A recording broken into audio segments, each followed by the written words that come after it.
Hi, I'm Cale from Melling. Today we're going to review timing chain replacement on the 3.6 liter high-featured GM V6 engine using Melling timing set part number 3-753S. First, we want to get the engine in stage 1 timing by aligning the mark on the crank sprocket with the timing dot on the oil pump. The left bank cam flat should be straight up at this point. Next, we will install our cam holding tools. The tool with the straight flats will go on the left bank and the tool with the angled flats will go on the right bank. Now we can remove the old timing components. I like to clean the gasket surfaces at this point, as well as checking all of the oil passages to the tensioners and idler sprockets for debris. This is also a good time to install a new Melling oil pump, since it's right here. Let's start our assembly by installing the new idler sprockets and torquing the bolts to 43 foot-pounds.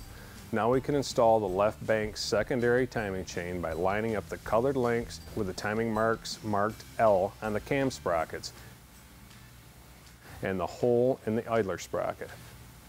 Next, install the chain guide, tensioner shoe, and tensioner with gaskets.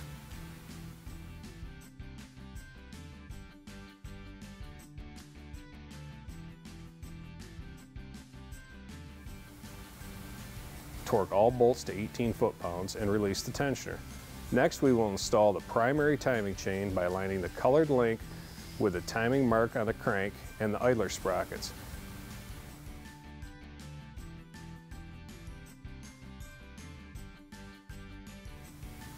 Now install the chain guides and tensioner with gasket and torque the bolt 18 foot-pounds and release the tensioner.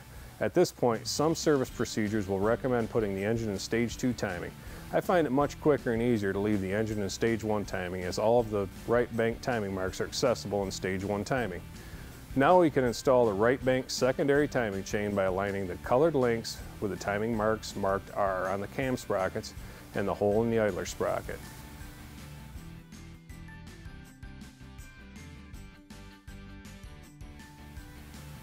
Install the chain guide, tensioner shoe, and tensioner with gasket. Torque the bolt to 18 foot-pounds.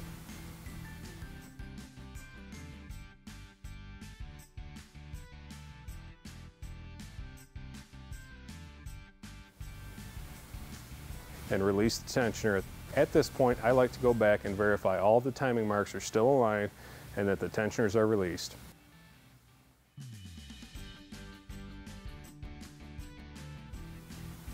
Finally, remove the cam alignment tools and reassemble the engine. Be sure to visit Melling.com to verify your application and to see the full offering of Melling parts for this engine. I'm Cale from Melling. Thanks for clicking.